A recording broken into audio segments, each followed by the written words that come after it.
Praise the lord. యాత్రికుని ప్రయాణము, John Bunyan. మొదటి భాగము. దీవెనకు తగునో ఓ సిలువ, తగదునిక దీవెనకు నోహు సమాధి. ఏ విభుడు నా పాపి జీవి కొరకిచ్చోట చావబడెనో, నతడు కడు దీవెనకు పాత్రుడు. దీవెనకు తగునో ఓ సిలువ, తగదునిక దీవెనకు నోహు సమాధి. దురిత భారము మోసి నేను ఈ మట్టు ఖరీదిగా నడుదెంచినాను, మరియు నేనీట వచ్చు వరకు నా దుఃఖములు హరింపనొక యత్నము మగుపించ లేదాయే. దీవెనకు తగునో ఓ సిలువ, తగదునిక దీవెనకు నోహు సమాధి.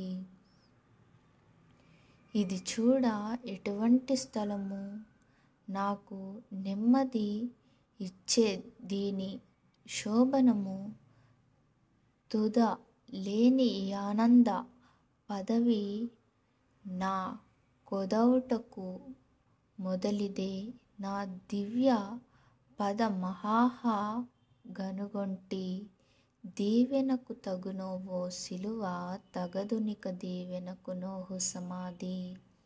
ఇదిగో నా వీపు పైనున్న పైను మోపు వదిలి పడి దొర్లిపోవలెనా.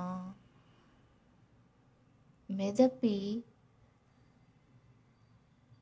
తద్భారమున కదమి కట్టిన త్రాళ్ళు చిదురవులు నగుచు చచ్చెరను తెగి పోవలెనా. దీవెనకు తగునో ఓ సిలువ, తగదునిక దీవెనకు నోహు సమాధి.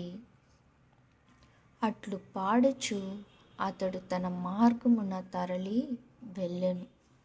తరువాత నా స్వప్నమందు నేను చూచుచుండగా, క్రైస్తవుడు అట్లు ప్రయాణము చేయుచు పల్లములోనికి చేరు పర్యంతము నడిచెను.